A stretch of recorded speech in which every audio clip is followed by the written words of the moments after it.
Good afternoon from Sacred Space at Titania's Realm. It's still Saturday, the 14th of February 2026, and the time is 1:29 p.m. I thought, in the spirit of Valentine's Day, because not many people know this about me, but I do actually believe in love and romance and life fulfilling, satisfying, nurturing, caring, authentic relationships. But in the spirit, I thought I would begin reading, probably just a chapter or a love letter at a time, from Four-Letter Word, New Love Letters, and just something a bit uplifting and a bit of a change from reading Gerald Durrell's Bird, Beasts and Animals. Just think it's something nice to do, considering the flavour of this day. I guess not many people, especially single older people like me, even bother to celebrate Valentine's Day, and if truth be known, it's really a Catholic holiday, and it's become very bloody consumerist and tacky and awful. But the Mama T believes in true love and potentiates. So why not? Let's bring a bit of something uplifting and inspiring into our world.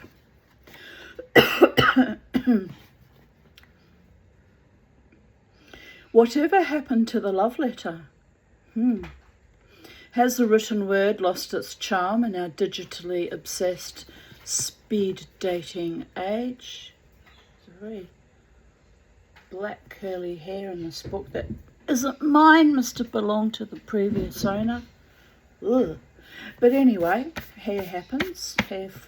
Falling out happens to all of us. We shed hair, we shed neglectful boyfriends or girlfriends, as the case may be. We shed the past and we create a new story, people of Earth. One day at a time, one breath at a time. Anyway, I segued.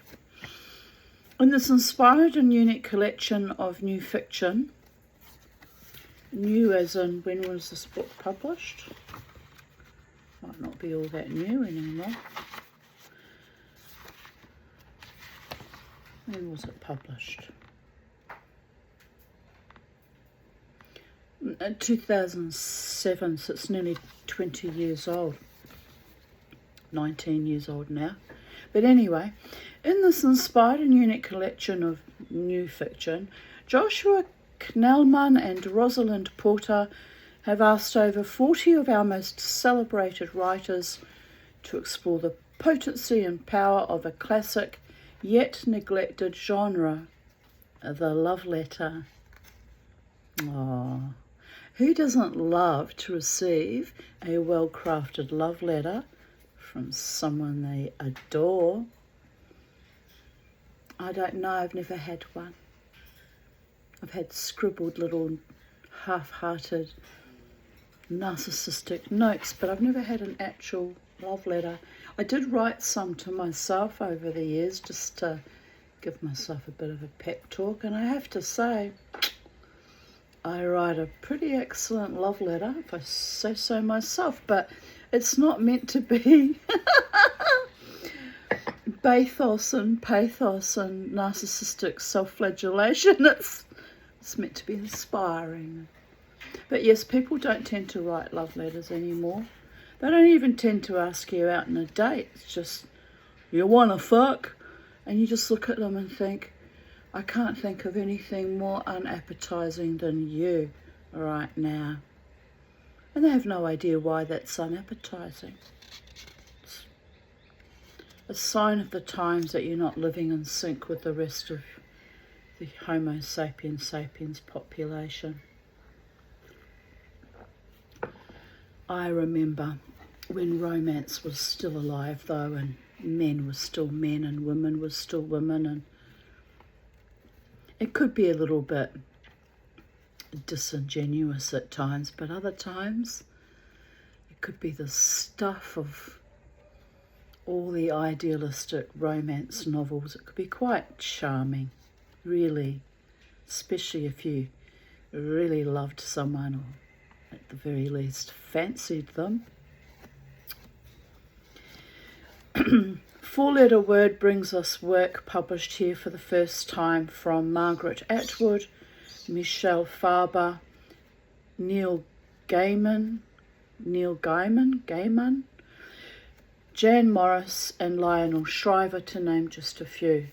These innovative pieces remind us of how enticing words can be and allow us a glimpse of what love looks like in the 21st century.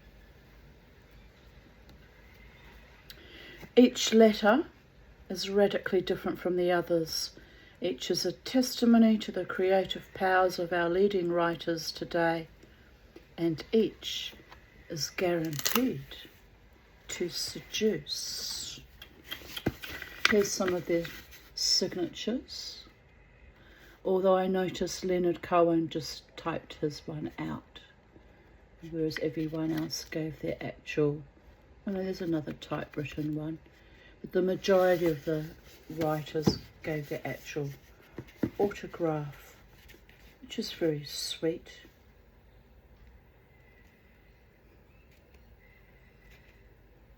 Yes.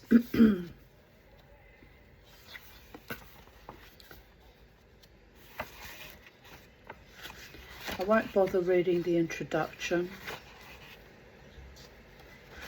Perhaps I should, but it'll just make this video very long, and sometimes the Namatu just likes to cut to the chase.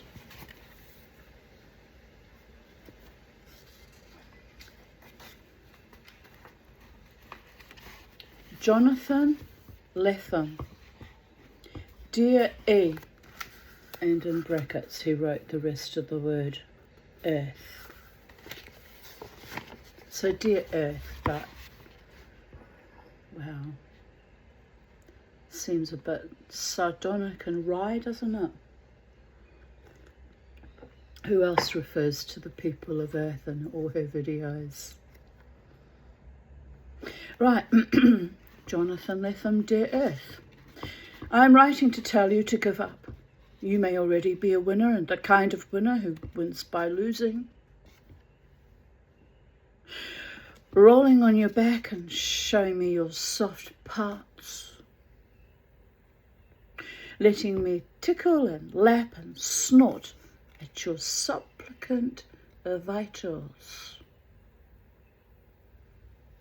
Perhaps I should put this more forcefully. Give up, written in block letters, yelling it out. Give up. You stand no chance. Resistance is futile. Futility is resistant.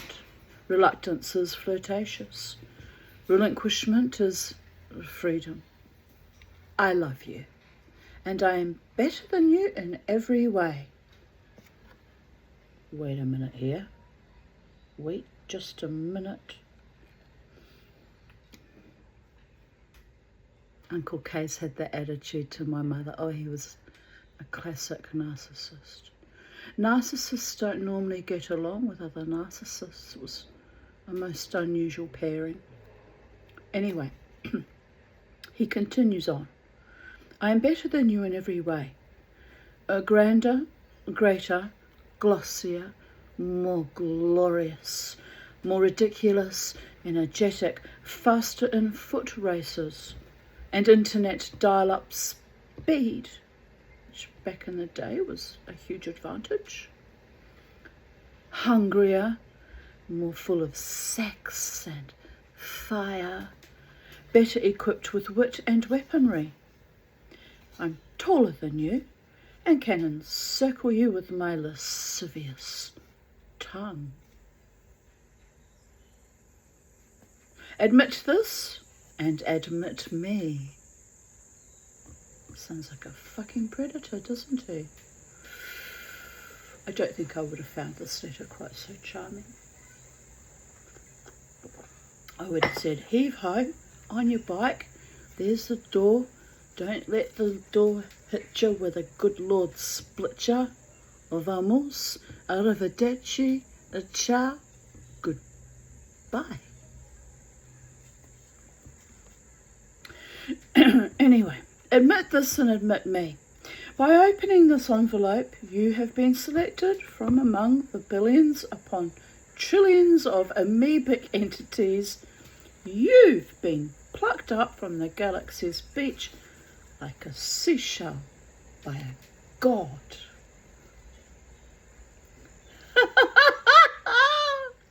Uncle Case is alive and well. He's multiplied. Someone watered him after midnight. He never did have biological children of his own. I think that might have been a good thing. But somehow he managed to manifest his dysfunction everywhere. Anyway, something in you sparkled for a moment. Terribly unlikely it means anything much in the scheme of things. Absurd that noticing you squeezed somehow onto the agenda of one such as me.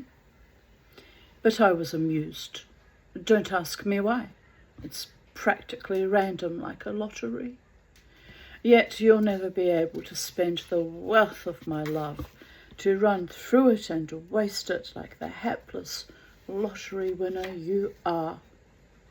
Though you may try, you'd never spend it in a dozen profligate lifetimes. My eyes settled on you in a weak moment, and you'll never see another. No, I'm an edifice, an enigma. To one such as you, my science is like magic. Don't delay. Act now. Give up. You've been selected by a higher being from another realm to be siphoned from among your impoverished species to join me, to be seated in the empty throne beside me, only because I'd never troubled to glance to one side before to notice a seat existed there, not somehow until my gaze lit on you, where none of your lowly cringing fellows has ever resided. You're unworthy, but you'll be made worthy by the acclaim of my notice. I say again, I'm superior to you. Your tinsel, static, a daisy, a bubble of champagne that went to my head and popped. And I don't even know why I want you. And you'd better not give me the chance to think twice. You'll find I've anticipated your responses and attached them below. See attachments below. They're feeble and funny, helpless and endearing, and you've already blurted, yes, take me, yes. How can I resist? Yes, I give up. Yes.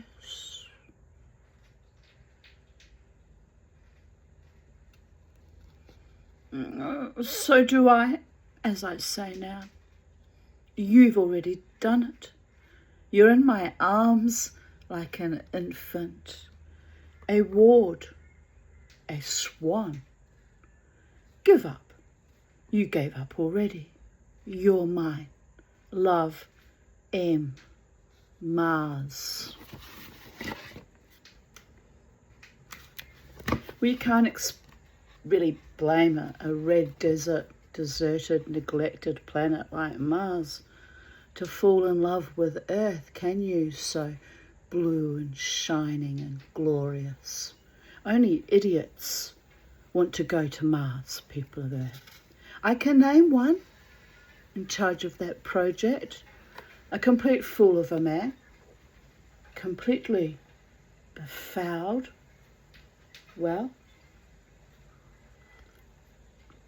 they can ship him to Mars. I am an Earthling and I stand with this planet. There's none better in our quadrant of the Milky Way, as far as I know anyway. Could be other blue swirling marble planets we haven't seen, but I think we're pretty unique. But maybe that's just vanity on our parts as humans. Right, I'll read the next love letter. I'll read until I get bored or tired, whichever comes first. Sometimes they arrive in my psyche together. Ennui people there.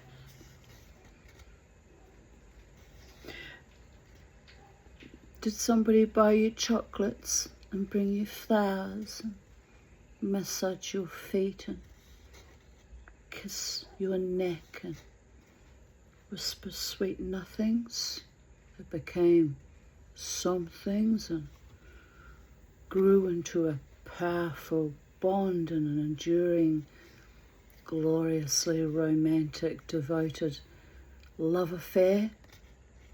Aren't you lucky? Shut up! For the rest of us, bah humbug.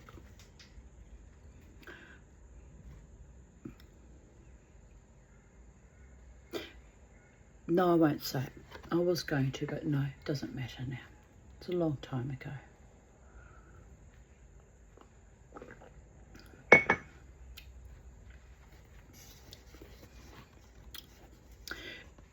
I'm not sure if I'm going to pronounce this author's name right, so if this author is watching my videos, which the likelihood of that is probably 1 in 7 or 8 billion, but if they should, please forgive me for butchering your name. It's not intentional, but I'll do my best to get it as close to proximity as possible as to an authentic rendering of your name. So here we go. Chimamanda Ngozi Adichie. I hope that's not too offensive to you.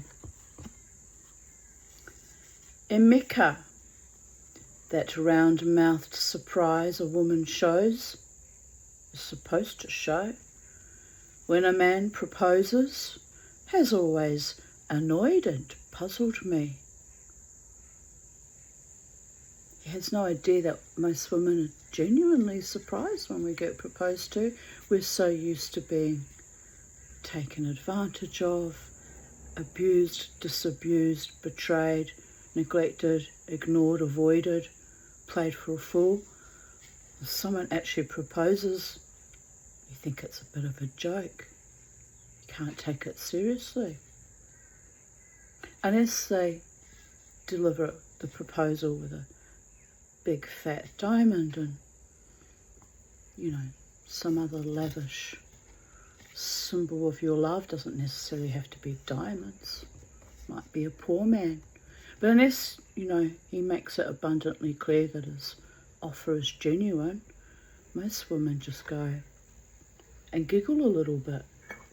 I had a proposal to go for a week to Dubai with my dwarf friend. We weren't close friends, but he danced around me and with me in the scene for years. But he'd never asked me out on a date, ever. One day, he randomly said, I want you to come to Dubai and meet my father. I was like, really? Why would I do that? Because it's a week in Dubai. I thought, yeah, what's going to happen to me over there? A week in Dubai. It's a bit like Zico with his offer of coming back to his apartment for 15 minutes. Men don't even realise how off-putting it sounds when they make these weird declarations of love, but they haven't They haven't invited you anywhere or even bought you a drink or broken bread with you. It's just bizarre. Anyway, at that time I was still holding a torch for some other dead shit, so I had no intentions of going anywhere for a week with anyone, regardless of, you know, how tall, or how short, or how wide, or how broad, or how whatever.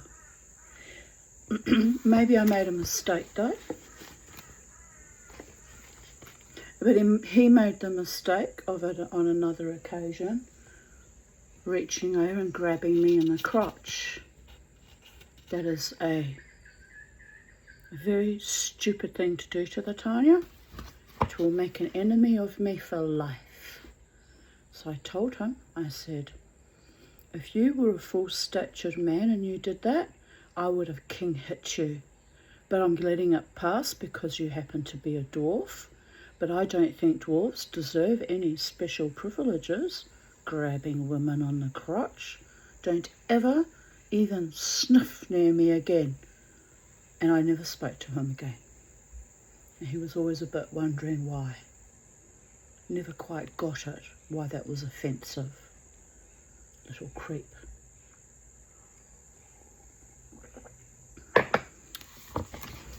But anyway. Happy fucking Valentine's Day.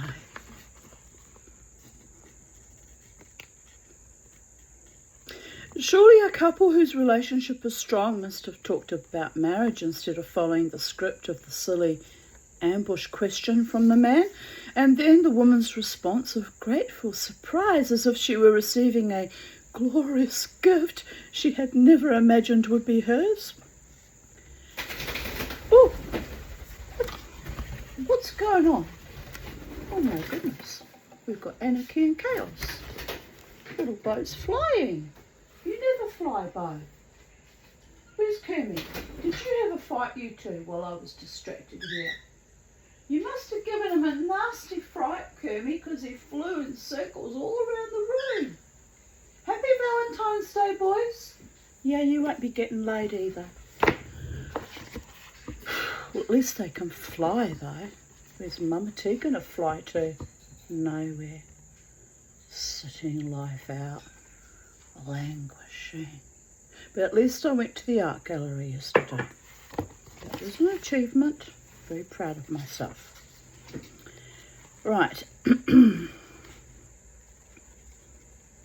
Are you smiling reading this? He asks. It's not funny, yo. So really, why was I surprised when you sent me that ridiculous text? We had talked about marriage, hadn't we? Well, you had mostly. Still reading your, do you think we can begin to discuss the possibility of getting married soon? I felt first surprised, and then amused, and then frightened, and then the stupid crazy joy that I still feel. You know, you're wrong when you say that it's remarkable how similar we are. Of course we are similar, except for the little fact that I am significantly more attractive. But it isn't remarkable at all. Many other children of Nigerian academics read Enid Blyton and wondered what the heck Ginger Beer was. Read every single book in the Pacesetters series and read every James Hadley Chase. These are not at all proof of how right we are for each other. If they were, then you would be right for 1 out of every 2 campus-raised women I know.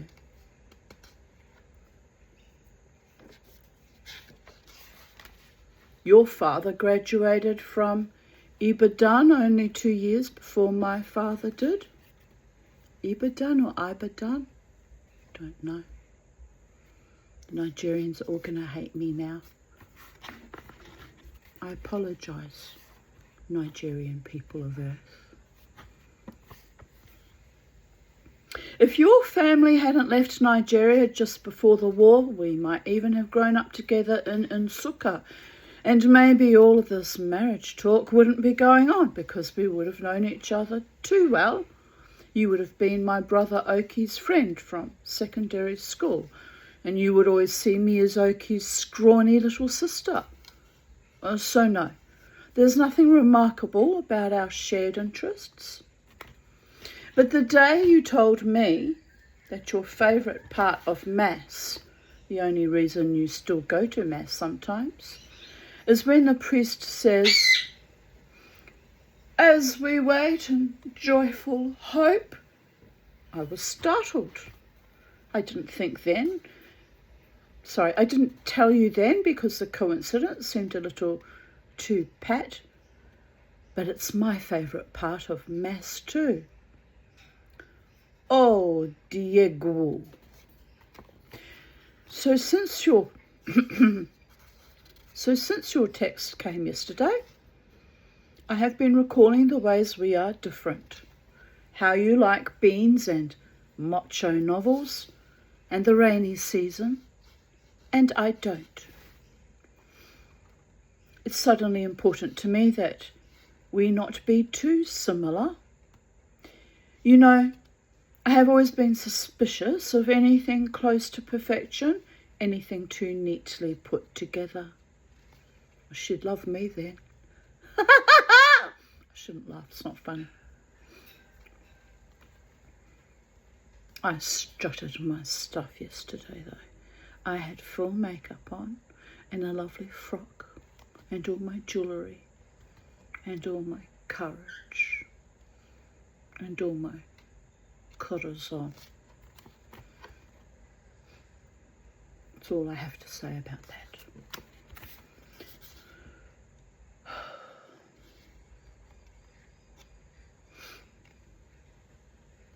Always wanting to find bumps and smooth surfaces, as you tell me. It frightens me how easily I now speak in the first person plural. Yesterday, just before you sent the text, Auntie Adaizi called me and asked whether I would get leave for Christmas to go to the village. I said that we were hoping to get time off until after New Year's, so we could go to Uche's wine carrying and return to Lagos in January.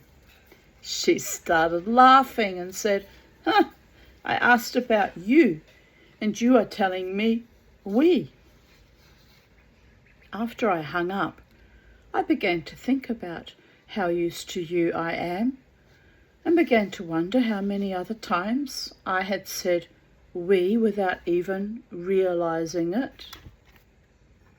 It does sneak up on you, doesn't it?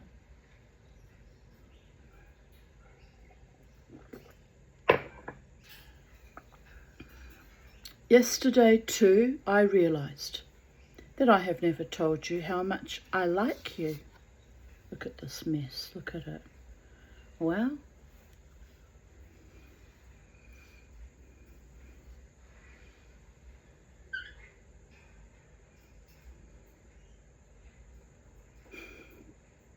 at least I try. Yesterday too, I realised that, I read that. Love, I might have to read it again. Yesterday too, I realised that I've never told you how much I like you. This before your text, by the way. Love is different. Love is ridiculous. Love can just happen, as it did to you when you saw me and asked Ifeanyi to introduce us exactly 17 months and 3 days ago. Whoa, she's got it bad. She's marking the days and the months, people of Earth. And to me, you tried to charm me with your watery knowledge of Achebe's work, but like requires reason. And yesterday I marvelled at how much I have come to like you. I think that's important in a relationship, not just that you are stimulated and excited by each other physically and sexually, but that you genuinely like them as people. Enjoy their company, enjoy conversing with them, and spending quality time with them. Anywho. And just today I marvelled at how much I've come to like you. I like that you know when to leave and quietly shut my door, and that when you do, I never worry. Oh, you're flying a lot, little man. I never worry that you are not coming back. It's good that you're flying. I was thinking before I began this video that they're sitting like two dead stuffed birds, like extinct dodos. And now they're sparking up again. It's good. I like your cooking. I have never complimented you because I keep imagining those silly women who overpraise men for cooking, and those silly mothers who like to say, my son can cook, oh, so no woman will use food to tempt him. I like the way your butt looks in your jeans, that flat elegance that you don't like me to point out. And I like that you make futile attempts at the gym to grow muscles we both know you never will. And I like that you underline sentences in books to show me. I like that you like me, and that your liking me makes me like myself. I will, by the way, never write anything like this to you again. So smile all you want now, Atulu. I remember when I was a kid, reading books in small, dusty Nsuka, and often encountering characters eating bagels. It was an elegant word, bagel. I wanted desperately to have a bagel. Years later, in New York City, on our first visit to America as a family, I was flattened to discover that a bagel is a dense donut. Yes, but they're very nice. You boil them. I've made bagels back in the day when I was playing the role of an Orthodox Jewish wife and mother. That only lasted a year. The orthodoxy, you understand. But the bagels was nice.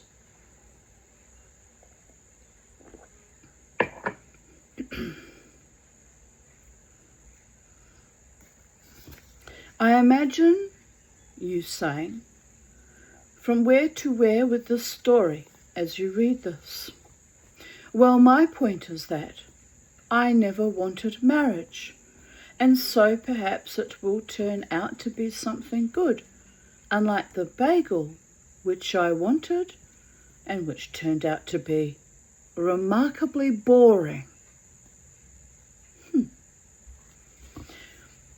I have been reading your text over and over since yesterday, and I have never felt so alive. So yes, I suppose we should begin to talk of the possibility of getting married soon. Chioma. It's very sweet, isn't it? I like that. I like how she meandered around till she came to the realization that she was happy in her love for her young man, or whatever age they were when she wrote that love letter. Because, you know, old people get silly and besotted and romantic and write love letters too. Mine were never received well though, so I gave it up. Perhaps I shouldn't. Perhaps I should start a book of love letters to people who will never receive them. But what would be the point of that? Here we have a love letter from Adam Thorpe. My Lord, I now propose to read a letter from the late Colin Stock Tremlett, dated 29th May of the same year. Your Lordship will find it at tab 3 of the bundle of written materials relied upon by the defence. Spelt wrongly. Do I care? No. I would like to point out that the accused has in fact no gas supplied to his home, and subsequently his curiosity aroused intercepted this letter before it reached the person for whom it was intended.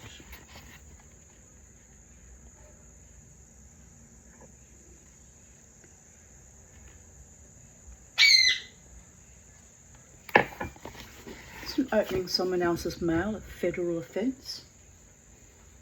Now look here, little snookies. Where's your love letter from the birdies? Come and sit on my shoulder and whistle in my ear about how much you love your mama, how much you appreciate your mama, how much you value, cherish and adore your mama. And I might even believe you. They won't do it. They won't sit on my shoulder. They are not Charlie. I despair.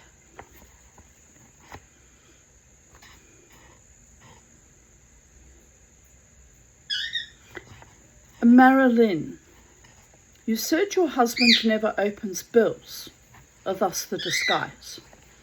This is not from British Gas, from some mad or mistaken clerk. Do they still have clerks? If they do, they're always mad and mistaken. I used to be a clerk. They call it admin officer nowadays. Admin officer. It's the same bloody thing though. This is from the man you met on Saturday at the Arts Festival's private buffet do. The solicitor called Colin, although you said you'd no memory for names. The solicitor who hated being a solicitor, who was forced into it by his father and his grandfather, custodians of the family firm since 1928, as a perusal of the crooked little house in Northcombe Lane and its buffed brass plaque will tell you. Remember? I hope you were reading this on your own, or at least not within squinting distance of your husband. I imagine you have tremendous self-control beneath your vivacious exterior, so that even if this lovingly faked gas bill has magically transformed itself into a billet doux at, say, the breakfast table with your husband opposite, grinning over the toast, I know you would not look alarmed and give everything away. I know you will carry on reading me quietly as if examining the estimated consumption, the VAT, the glossy rubbish that always accompanies the pecuniary hurt, a mere pinprick to you, I know. Or perhaps fold me carefully to peruse later in the privacy of your bedroom. Because you know already what I am about to say.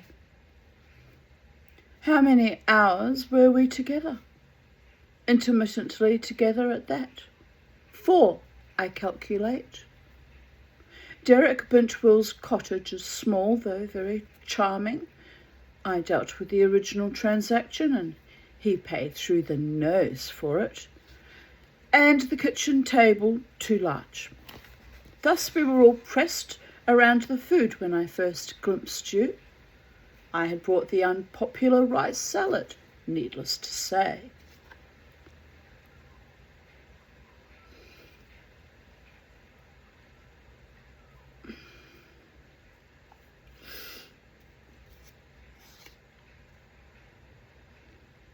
Do you remember me telling you this right at the beginning?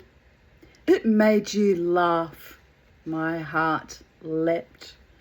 My own wife never laughs at anything I say, but you laughed, showing your perfect teeth. You were trying to find a place for your superb avocado mousse, which reminded me of a delicate tabernacle under threat from elbows and knives. I cleared a place for it and helped you lower it onto the scrubbed deal. Our fingers touched. The very first proper thing I said to you as we were lowering the dish together through all those greedy hands was, "That's going to go down a lot better than my effort." You asked me which my effort was. I pointed to it and said, "What someone tomorrow is going to call the unpopular rice salad." That's when you laughed. We were practically shouting, of course, because the din in the kitchen was dreadful. People talk too much. They talk all the time. Those involved in the festival are particularly loquacious. In a word, they are bores. Actually, they are ghastly, most of them. Culture snobs, refugees from Ascot, they look like, except that the horses have more brains. I could tell you a thing or two. A solicitor tends to see the worst side of people. I never wanted to be one. What you doing, little snookies? What I realised once we'd broken out into the relative peace of the garden was that you were different. You were beautiful and exotic, of course, that goes without saying, but your beauty was at one with your voice, your laughter, your attitude, as the younger say. It sparkled in your eyes as you looked at me, patiently listening to my nervous twaddle, which you seemed to appreciate. I was nervous because you were having a serious effect on my middle-aged composure. It was dusk. The gnats were busy. The moon was rising huge and swollen above the rustling corn. The location of Derek's cottage, although enviable, is not for hay fever sufferers like myself. And I was experiencing the most intense flush of happiness I can ever remember. I wanted to fling off my tie and shoes and run about the garden with you, hand in hand. I wanted to take you in my arms, not violently, of course, but tenderly, and dance for hours in the balmy air. Instead, I talked, mostly about myself, about my oh-so-thrilling life, filling you in on the local area, the Rotary Club, my solitary weekend hikes, the way in which our respectable family firm had been inveigled to sponsor the festival's modern art installation, those ridiculous rubber fire buckets in the high street, which have been the inevitable subject of angry letters to the Chronicle. I made jokes which you found amusing. You even found my sneezes amusing. All the way I turned them into something comically self-deprecating. You called my sense of humour English, real dry. I had the sense that you had at last met someone who wasn't a polite home counties bore. I filled your glass with the festival's indifferent Chilean red and talked wine. Every comment you made, however brief, was worth its weight in gold. Intelligence shone from your every sun-gilded pore. Thank God most of the invitees were stuffing their faces in the house. And then, when I asked you what you did, you said, nothing. Nothing? Zilch. My husband's loaded. He's older than me.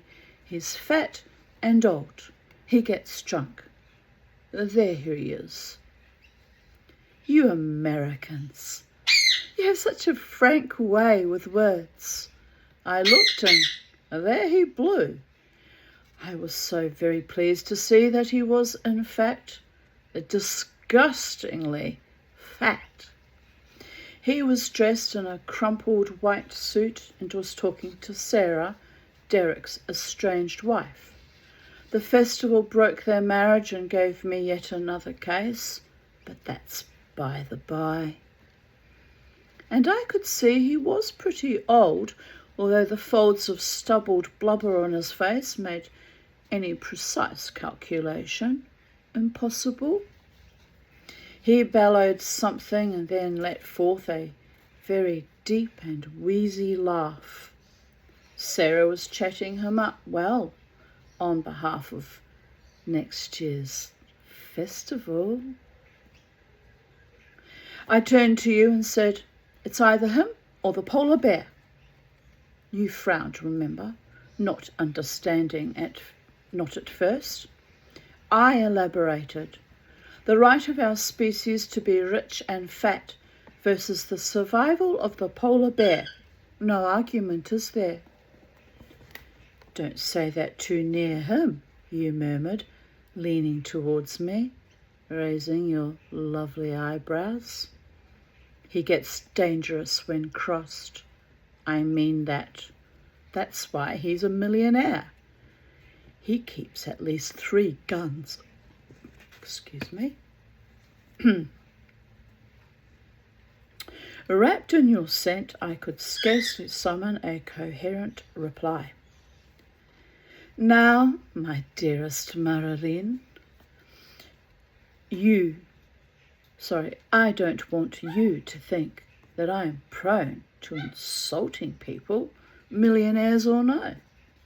I'm not even particularly bothered about the polar bear. In the long run, it'll be just one more rather spectacular extinction in a planetary history of extinctions that have mostly gone unnoticed, unhindered.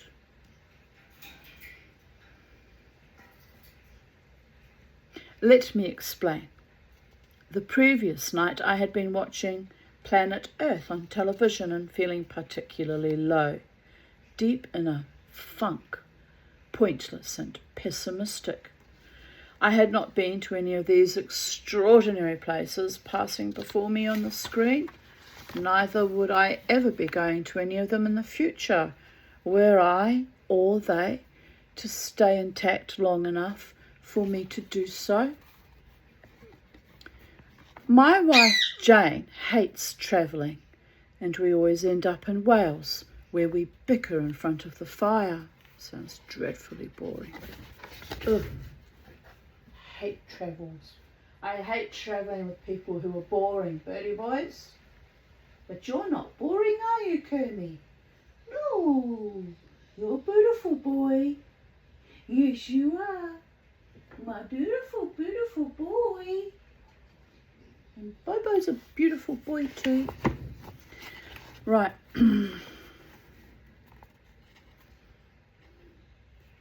Now I was slumped on the sofa while she was checking her spreadsheets in the dining room. She's in the social services and has little time for anything else. I felt plump and horrible watching these doomed creatures and habitats. As you know, I am on the thin side. The feeling was purely psychological. Thus, when I saw your husband guffawing on the lawn the very next evening, my revulsion was for something that I had only just felt in myself, But, and this is the important point, it was now outside me. It had fled me like a diabolic spirit from a possessed body.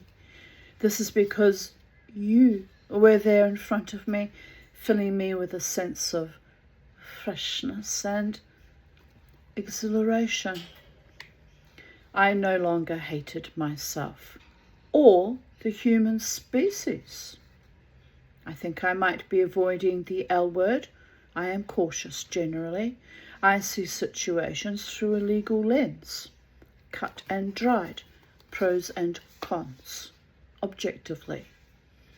We have to remain above reproach, we local solicitors, not that all of us do, but this one does. That's what our reputation is built on in this area. Honesty, honesty, and extreme confidentiality.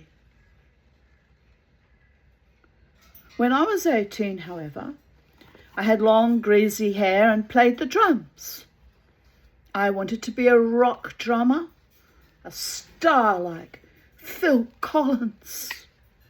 I took drugs, I went for long walks and even wrote poetry. Then I grew up. Actually, my mother died. Then I had a severe attack of shingles, and on my recovery, I was a changed person. I studied law and slipped into my grandfather's and father's shoes. I met Jane on a camping trip in Derbyshire. She had precisely the same type and colour of rucksack.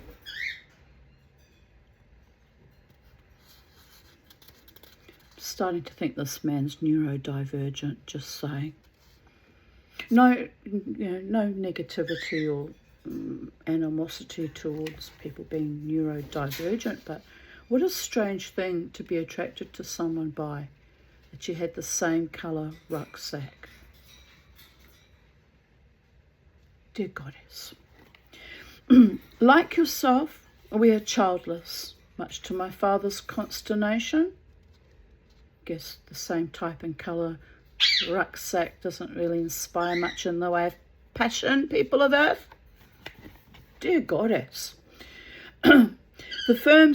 Much to my father's consternation, the firm's line will be broken. The blood in the ink will run dry. We are childless due to chemical incompatibility. Chemical incompatibility. Yes, well, that can happen, people of Earth. Can happen, you know. And while I was talking with you in Derek's garden, I felt the drummer within me stirring. I bet you did, big boy. I have never felt this with any woman, including Jane. It goes far beyond the physical. Ah, yes, I found you extremely attractive with your very dark and flamboyant head of hair, your large green eyes, your delicate chin, your general shapeliness of body, just ever so deliciously tending to fullness and roundness in that long, low-cut yellow dress with its Spanish frills. That was quite unlike anything those faded festival committee baggages were sporting. But I'm speaking of elements of attraction far deeper than flesh. And then came the clinching moment. Do you remember what you said? Probably not. The wine was flowing freely by the end.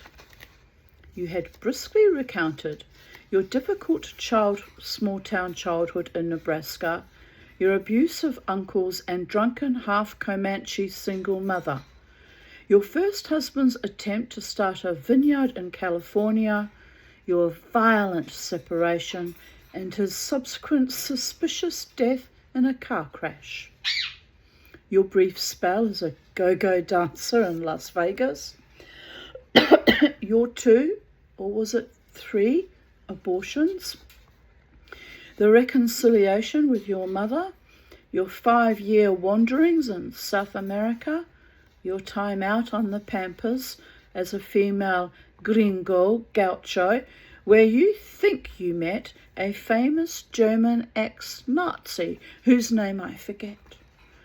While all this was naturally fascinating to me, putting my own brief rebellious phase into cruel perspective, it was something you said just before Helen Dipley, a festival treasurer, came over to us that hurled me into the state that I have remained in ever since, of complete and utter adoration. I asked if, while on the Pampas, trying to comprehend the endless lonely grasslands you'd described, you were not near any reasonably sized town. And your reply came without hesitation. Honey, we were so not near any town of whatever darn size, it wasn't true. I mentally recorded that sentence, as I want to do in my profession. For a start, no one had ever called me honey before, except in an amateur production at my school when I played a waitress in Annie Get Your Gun. Second, the sentence was very wittily formed and completely naturally so. If you remember, I gaped as if wonderstruck, then laughed. Our eyes met. Properly, I mean, in the thickening twilight. And then you said, I like you. I was opening my mouth to respond in similar, albeit stronger fashion, when Helen Dipley came trotting up with some major all-hands-on-deck crisis concerning the sponsors of the printed program for the harp concert in the Methodist Hall. And then, as you know, we were never left alone together for the entire remainder of the evening. So this is my reply to your I like you. It could be boiled down to just 3 words. You can guess which those 3 words are. No, I have not been able to stop thinking about you over the last few days, even through the most atrociously, grindingly dull piece of legal tittle-tattle. Most of my work concerns divorce and property and petty crime, often simultaneously. I am not popular with the local police, who lie in wait for me in hedgerows, trying to nab me speeding. This is because I am honest and stand up for victims of local injustice. However uncouth those victims might appear to be. So you see, I have my moments. The quiet night. Shall I come galloping to you, my dearest Marilyn? Shall I rest us from our mutual unhappiness? In short, do you have any excuse to see a solicitor? Piningly yours, in hope and expectation, and of course, in the very strictest confidence, Colin. Right, I think we'll stop there. That's quite a bit of reading for one day. I liked that one. That was quite witty and entertaining. So have a happy Valentine's Day. Love the ones who love you truly and authentically and passionately and arousingly and adoringly, but also kindly and honouringly and respectfully, sweetly, and slough off the rest. Bye for now.